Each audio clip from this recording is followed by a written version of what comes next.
Hi mga katwini! So ngayon nga, so for today's video, ay magtitimpla nga po muna ako. O diba, may pagatas pa yung katwini nyo? Kanina nga po umaga ay bumili si mama ng ibos. At ito nga po muna yung kakainin ko ngayong umaga. Dahil nga hindi ako kumain kagabi. Basta nga po pala ako magtimpla dito at kumain na ako ng ibos.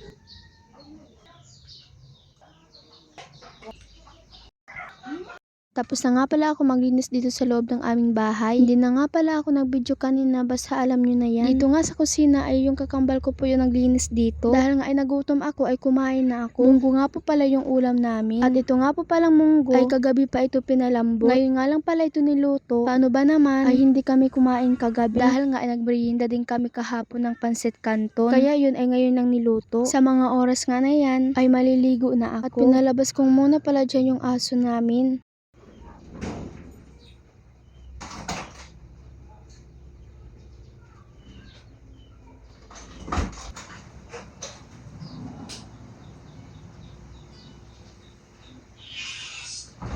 At nang natapos na nga po pala akong maligo ay bigla naman bumuhos yung ulan. Nakakaloka, akala ko hindi uulan ngayong araw.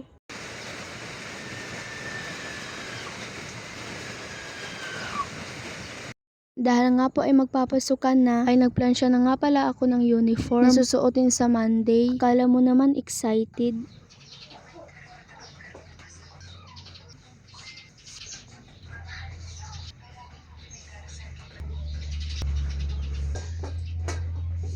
At nang natapos na nga pala ako magplansya ng mga uniform, ay nagsaing na nga pala ako ngayong hapon. At kanina nga mga katwini, ay sunod na sunod yung mga sisiw sa akin. Akala siguro ako yung ina nila. At nang nakaramdam nga ako ng awa sa kanila, ay binalik ko ito sa karton. Dahil nga ay nakita ko yung karton na nandyan na sa lupa. At feeling ko nga ay parang natumba tong karton. Kaya yun ay nakalabas sila sa karton.